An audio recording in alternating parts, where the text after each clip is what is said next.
Hello there, my name is Ajiboye Isaac, and this is another great opportunity to discuss further mathematics.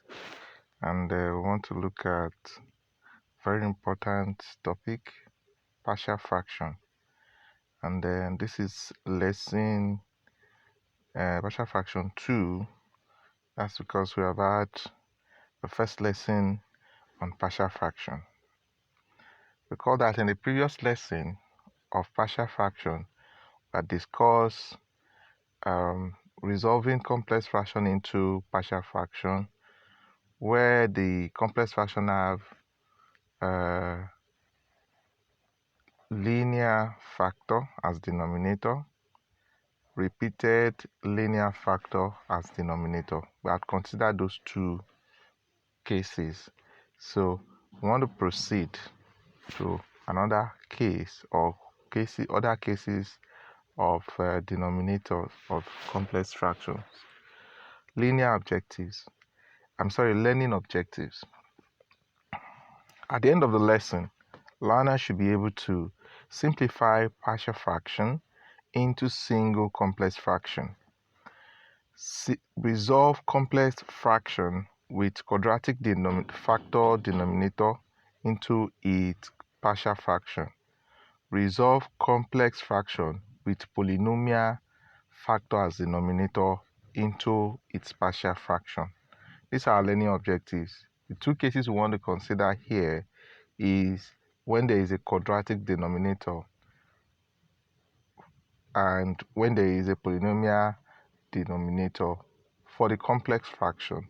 So how do we resolve it into partial fraction? So our key vocabulary words: linear factor.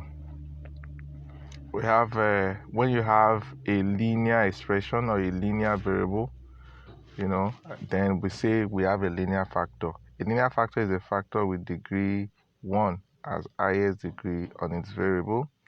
Example is 2y plus 3x. Yes, ma'am. So that's an example of linear factor, and it is linear because the power on the variable y and variable x is 1. Algebra fractions. Algebra fraction is a fraction with variable and constants in the numerator and the denominator. Example is 2x plus 3 over x minus 1 all square. Coefficient. A coefficient of a variable is the number attached to the variable, right? In the example above, 2 is the coefficient of x in the 2x term on the numerator. Alright, then constant. A constant is the term in an expression whose value does not change. A constant is the term in an expression whose value does not change. A variable is the term in an expression whose value is liable to change. So partial fraction, C, that's because we have had A and B in the previous lesson. So the C now, quadratic denominator. So how do we resolve a quadratic denominator? So if we have a partial fraction, a complex fraction, f of x over ax squared plus bx plus c, obviously the numerator ax squared plus bx plus c is a quadratic expression, and therefore to resolve it into partial fraction we have ax, capital AX plus b as numerator over ax squared plus bx plus c. You'll notice that we have two constants as numerator with x attached to the first constant. All right, so that's how we resolve a complex fraction with quadratic denominator. You would add x. You are going to definitely have two constants, and one of the constant we have x. Okay, so if you have a quadratic denominator, you expect to have a linear numerator when you're resolving the complex fraction into partial fraction. I'll say that again. If you have a quadratic denominator, you would resolve it into partial fraction. It's partial fraction, we have a linear numerator. So let's bear that in mind. For another example, if you have f of x over ax plus b, open bracket cx squared plus dx plus e, then your partial fraction will become a over ax plus b plus ax plus b over cx squared plus dx plus e. You will notice that the first partial fraction does not have, it has a constant, okay, while the second partial fraction has a linear numerator, in the sense of ax plus b. Let's look at solved example. Resolve 6x plus 1 over x minus 1 into bracket x squared plus 3 into partial fraction. First thing you would observe is that the denominator, you have a linear factor, x minus 1, and you also have a quadratic factor, x squared plus 3. So to resolve into partial fraction, you have a over x minus 1, a constant numerator, plus bx plus c over x squared plus 3, a linear numerator. So what you need to do now is to multiply both sides by the LCM, which is x minus 1, open bracket and close, then open bracket x squared plus 3, then open bracket and close. You multiply both sides, and what you will get when you simplify, because x minus 1 and x squared plus 3 will cancel out. So you have 6x plus 1, that will be equal to a into bracket x squared plus 3 plus bx plus c into bracket x minus 1. So you open the bracket, that is, you have 6x plus 1 to be equals to ax squared plus 3a plus bx squared minus bx plus cx minus c. Then your 6x plus 1 will therefore be equals to, when you collect like terms, and then you factorize out x squared and x, you have x squared into bracket a plus b, close bracket, plus x, open bracket, minus b plus c, close bracket, plus 3a minus c. Now we compare coefficients. On the left hand side, the variable of x is 6 and the constant is 1. On the right hand side, there is a term for x squared, but on the left hand side, we do not have x squared term. So that means that the coefficient of x squared on the left hand side is 0. So therefore, if we compare the coefficient, we therefore say that a plus b is equal to 0. Call that equation 1. Minus b plus c is equal to 6.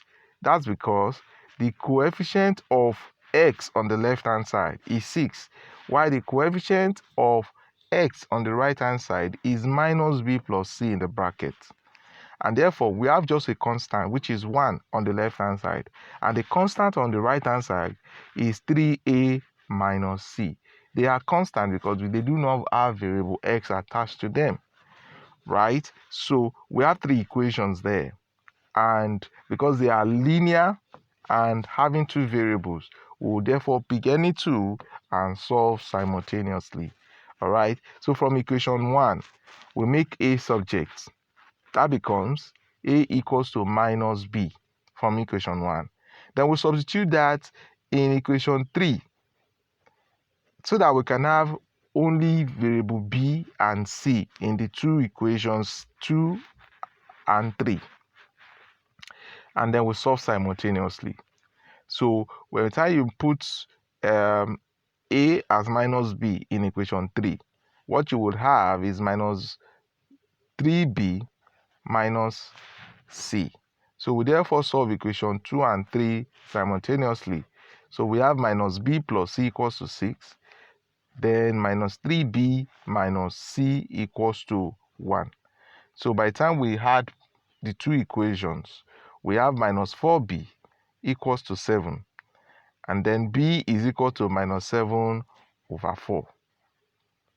If you now put that for our a is minus b, and since our b is minus 7 over 4, Then we substitute that. That becomes minus, open bracket, minus 7 over 4. Minus, we multiply minus to get plus. So our A is 7 over 4.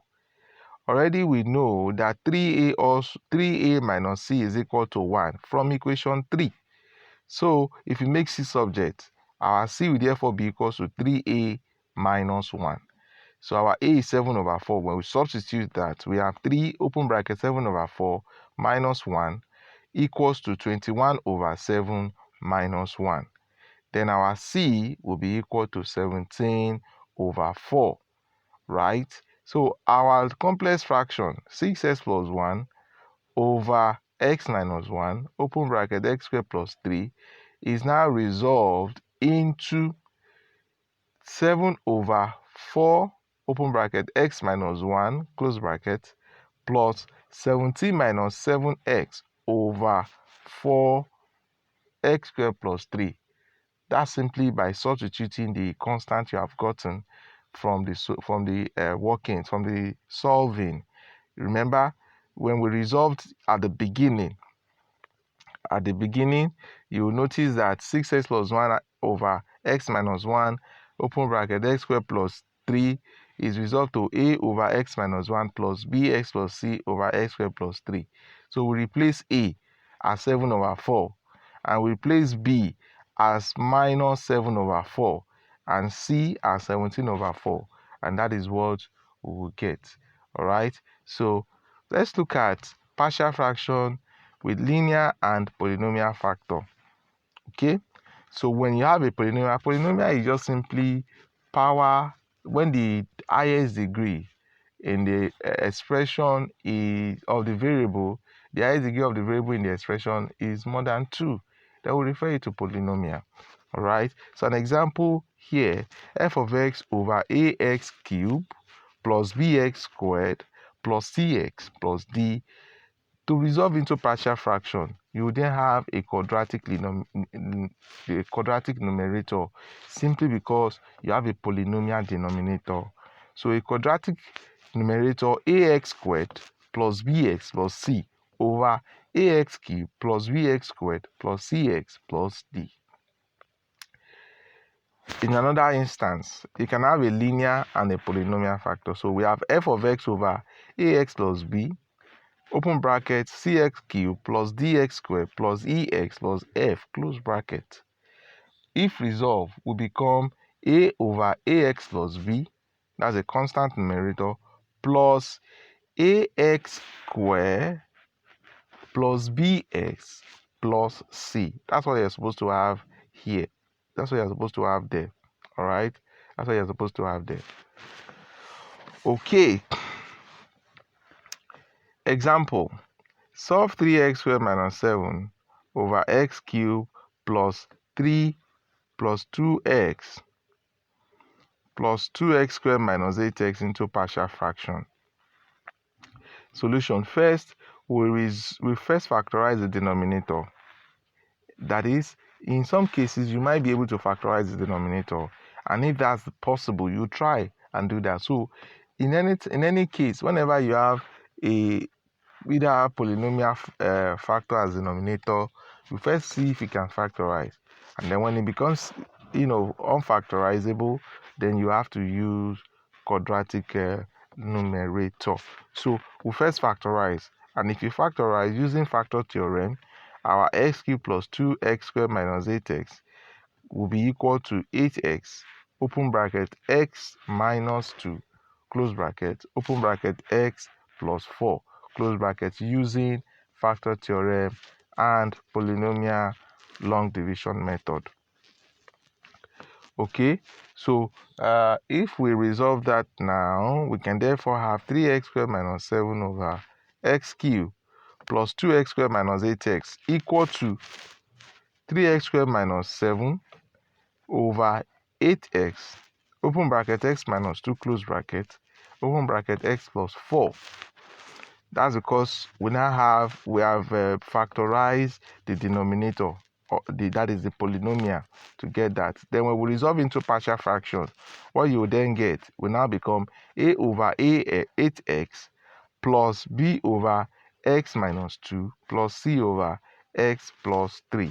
So if we multiply both sides by the LCM and then we try to simplify, what we have is 3x squared minus 7 equal to a open bracket x minus 2 close bracket open bracket x plus 4 close bracket plus b open bracket 8x open bracket x plus 4 close bracket plus c open bracket 8x close bracket open bracket x minus 2 close bracket.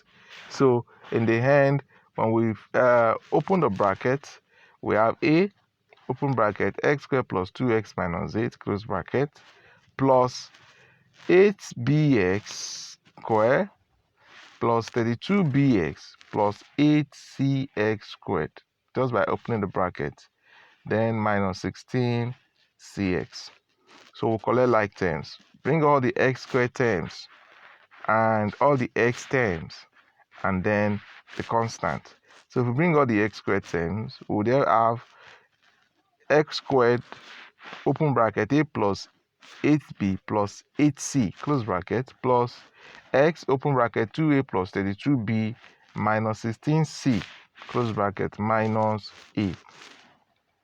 From there, if you compare coefficients, it therefore means that if you look at the left hand side, we have 3x squared minus 7, meaning that the coefficient of x squared on the left hand side is 3, while the coefficient on the right of x squared on the right hand side is a plus 8b plus 8c. Again, we do not have x term on the left hand side, but we do have x term on the right hand side, meaning that the coefficient of the x term on the left hand side is 0. Whenever you do not have a variable term, a term on the left hand side or in an expression, it simply means that the coefficient of that variable is 0. So the coefficient of variable x on the left hand side is 0. That's why it is not appearing. All right, so we therefore equate that to the coefficient of variable x on the right hand side. So therefore we have equation 1 as a plus 8b plus 8c equals to 3. 2a plus 16b plus 16c is equal to 6, and 2a plus 32b minus 16c is equal to 0. Those are equation 1, 2, 3 from the expression there. All right, and then if you look carefully, you see that the constant here is minus 7. The constant on the left hand side is minus 7. The constant on the right hand side is minus 8a. So therefore, equation 4 will therefore become minus 7 equals to minus 8a. So if we solving equation 2 and equation 3 simultaneously, all right, that is, let's say we subtract, for instance. If we subtract equation 2, equation 3, equation 2 is from equation 1, by the way. Just by multiplying both sides by 2, we have equation 2. By multiplying the both sides of equation 1 by 2, we have equation 2. All right, and then we now solve equation 2 and 3 simultaneously. We have 4a, just by addition, so that 6 plus 16c and minus 16c will go. All right, so we have 4a plus 48b to equals to 6. And we already said that minus 7 is equal to minus 8a, meaning that a is equal to 7 over 8. So we substitute that in the result of the addition of the two equations, and that becomes 4 open bracket 7 over 8 plus 48b equals to 6. And if we simplify, we have 48b equals to 6 minus 7 over 2, and which will give us 5 over 2. So our b therefore will now be 5 over 96 by dividing both sides by 48.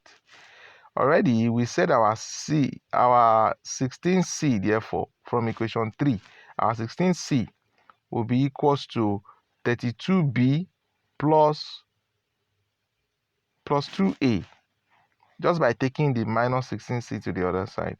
Our 16c will be equal to 2a plus 32b. Then we already have value for a and we already have value for b. The value of a is 7 over 8. The value of b is 5 over 96. So our 16c therefore will therefore be equals to 2 into bracket 7 over 8 plus 32 into bracket 5 over 96. And then when we simplify, that will give us 16c equals to 7 over 4 plus 5 over 3. And then on simplification or the addition of the fraction, we have 16c equals to 41 over 12. And if you divide both sides by 16, we therefore have our c to be equals to 41 over 92. So our complex fraction 3x squared minus 7 over x cubed plus 2x squared minus 8x is now resolved into 7 over 64 plus 5 over 96 my x open bracket minus open bracket x minus 2 close bracket plus 41 over 192 open bracket x plus 4. What we just did there is just to substitute the values for a, b, and c, and then we simplify. So that is an example. You can always pause and look at the solving carefully, then listen to the explanation, because while explaining I will mention some hints and some steps. All right, so you listen again and again and you'll be able to get all that I have said. If you try to listen to it once, it may be so much in a rush and may not be clear. So you try to pause and listen, and then I'm sure you'll be able to get it. So you have classwork and assignment. Please attend the classwork and forward to my WhatsApp number, and also do the same for the assignment. I really want to encourage those of you that forwarded the attempt and classwork of the previous lesson. All right, you're on the right path, and I really commend your effort. So keep it up, and we'll see you in our next lesson. Thank you.